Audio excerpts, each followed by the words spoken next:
गरमागरम भाकरी आणि भरीत हे हिवाळ्यामधलं ना सगळ्यांचं आवडतं जेवण आहे. तर आज आपण कोकणी थाटमध्ये सुद्धा बघणार आहोत वांगं, बटाटा आणि टोमॅटो यांचं भरीत कसं करायचं, अगदी सोप्या पद्धतीनं आणि चविष्टसुद्धा. बनवायला अतिशय सोपं आहे, कुठेही भाजायचं नाही आहे काही, तरीसुद्धा एक स्मोकी फ्लेवर जो आहे तो येतो. कांदा आणि लसूण यामध्ये घातलेलं नाही आहे, त्याच्यामुळे सात्विक जेवण जे जेवतात कांदा लसूण विरहित त्यांच्यासाठी सुद्धा बेस्ट ऑप्शन आहे. चवीला अप्रतिम, बनवायला सोपं. चला तर मग पाहूया साहित्य आणि कृती. तर या इथे मी मोठं जे डार्क जांभळं वांगं येतं ते वांगं घेतलेलं आहे. त्याचे 4 तुकडे करून घेतलेत. 3 टोमॅटो घेतलेत अर्धा अर्धा तुकडा करून, 1 बटाटा आणि आलं घेतलं आहे किसून. तुम्ही जर लसूण खाणार असाल तर 10-12 पाकळ्या लसणीच्या, एक मोठा कांदा सुद्धा म्हणजे याच्यामध्ये घालू शकता जर कांदा लसूण खात असाल तर. पण मी इथे वापरत नाही आज, त्याच्यामुळे फक्त एवढंच साहित्य लागणार आहे. या व्यतिरिक्त भाज्यांमध्ये मटार किंवा फरसबी, भोपळा हे सुद्धा घालून चालेल. तर या इथे मी एक कुकर घेतला आहे आणि कुकरमध्ये 2 पळ्या तेल घालून घेते आहे. तेल जरा जास्त वाटतं आहे, पण भरीत जेव्हा आपण बनवतो तेव्हा तेलाचं प्रमाण जरा बऱ्यापैकी असेल ना तर चवीला खूप छान लागतं भरीत. आणि जे वांगं आपण घेतलं होतं ते मी कुकरमध्ये अशा प्रकारे लावून घेते आहे. टॉमॅटोसुद्धा आपण कुकरमध्ये आता घालून घ्यायचे आहेत. मी 2-2 तुकडेच केले टॉमॅटोचे. आणि टॉमॅटो शिजणं व्यवस्थित गरजेचं आहे, तरच भरीत जे आहे ते चवीला छान लागतं. टोमॅटो, वांगं, बटाटे जे काही साहित्य आपण घालतो ते चुकून जरी कच्चं राहिलं तरी पोटाला बाधतंच आणि चवसुद्धा बिघडते. जे आपण किसलेलं आलं होतं ते सुद्धा मी या इथे घालून घेते. तुम्ही लसूण कांदा खाणार असाल तर या ठिकाणी एक मोठा कांदा बारीक चिरून आणि लसूण 10-12 पाकळ्या इथेच या स्टेजला घालून घ्यायचे आहे.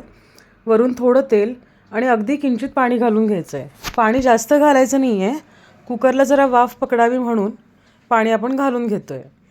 आता झाकण लावून व्यवस्थित आपल्याला याच्या 3 शिट्या काढून घ्यायच्या आहेत. तर हे अगदी वाफवल्यासारखं होईल का, तर नाही, थोडंसं भाजलं जातं खालून, कारण पाणी आपण अगदीच कमी घातलेलं आहे. भाज्यांनासुद्धा पाणी सुटतं, पण त्याच्यामध्ये सगळं अर्क आल्यामुळे ना त्या पाण्याला चव असते. आता 3 शिट्या करून झाल्या, कुकर व्यवस्थित थंड झाला. आता आपण इथे जे टोमॅटो, वांगं याच्या साली आहेत त्या काढून घेऊयात. टोमॅटोच्या साली इझिली निघतात. बटाटा वांगं काढण्यासाठी म्हणून एखाद्या प्लेटमध्ये घेऊन साली काढल्या तरी चालतील. भरतामध्ये या साली वापरायच्या नाही आहेत, नाहीतर दाताखाली येतात त्या आणि बऱ्या नाही लागत. साली काढून झाल्या की पोटॅटो मॅशरने आपण व्यवस्थित मॅश करून घ्यायच्या आहेत भाज्या.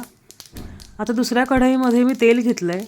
तेलामध्ये मोहरी तडतडू द्यायची, जिरं फुलवून घ्यायचं आहे आणि कढीपत्ता घालायचा आहे. आलं लसूण खात असाल आणि लसणीचा शार्प टेस्ट तुम्हाला आवडत असेल तर या ठिकाणी लसूण थोडा ठेचून घातला तरी चालेल. अर्धा छोटा चमचा हळद आणि लाल तिखट घालून घेते आहे. हिरवी मिरची किंवा लाल मिरची तुम्हाला आवडत असेल, पचत असेल तर तुम्ही ती देखील इथे वापरू शकता. मसाले जरा परतून झाले की त्याच्यामध्ये आपण जे मॅश केलेलं टोमॅटो, वांगं, बटाटा होता तो घालून घेऊयात. जर आवडत असेल तर बटाटा जास्त घालू शकता, टोमॅटो कमी करू शकता, कसंही चालेल. जे कुकरमध्ये पाणी राहिलं होतं ना वांग्याला वगैरे सुटलेलं ते सुद्धा मी इथे घालून घेते आहे. तेल जास्त वाटत असेल पण नाही आहे, अगदी व्यवस्थित आहे घातलेलं. चवीप्रमाणे मीठ घालून घ्यायचं आहे आणि इथे अर्धा छोटा चमचा गरम मसाला घालून घेतला आहे मी. आवडत असेल आणि जरा स्पायसेस जास्त असलेलं असं मसालेदार चटपटीत खाणं आवडत असेल तर धणाजिरा पावडरसुद्धा घालू शकता. आणि चटपटीतपणासाठी ना थोडासा चाट मसाला किंवा काळं मीठ घातलं तरी चालेल. एक उकळी येऊ द्यायची झाकण ठेवून. उकळी आल्यानंतर कोथिंबीर घालून घ्यायची आणि आपलं भरीत जे आहे ते तयार झालेलं आहे. बनवायला खरंच अगदी कुकरला जेवढा व्हायला वेळ लागला ना तेवढाच, पुढच्या प्रोसिजरसाठी वेळ अजिबात लागत नाही. गरमागरम भाकरीबरोबर खायला अप्रतिम लागतं. भाताबरोबर सुद्धा आपण खाऊ शकतो. आणि हे भरीत जे आहे ते त्याच्यावर तुम्ही कच्चं तेल म्हणजे कसलं, मोहरी, तीळ किंवा शेंगदाण्याचं तेल, खोबऱ्याचं पण तेल चालू शकतं. ज्या तेलाला फ्लेवर आहे असं तेल वरनं कच्चं घालून घ्यायचं. असं तुम्ही घालून खाऊ शकता.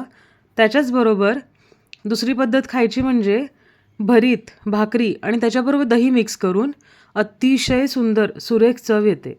तर अशा प्रकारे भरीत कधी करून पाहिलं नसेल ना, तर नक्की करून पहा. रेसिपी आवडली असेल तर आपल्या कोकणी थाट या यूट्यूब चॅनलला नक्की लाईक आणि सबस्क्राईब करा. धन्यवाद.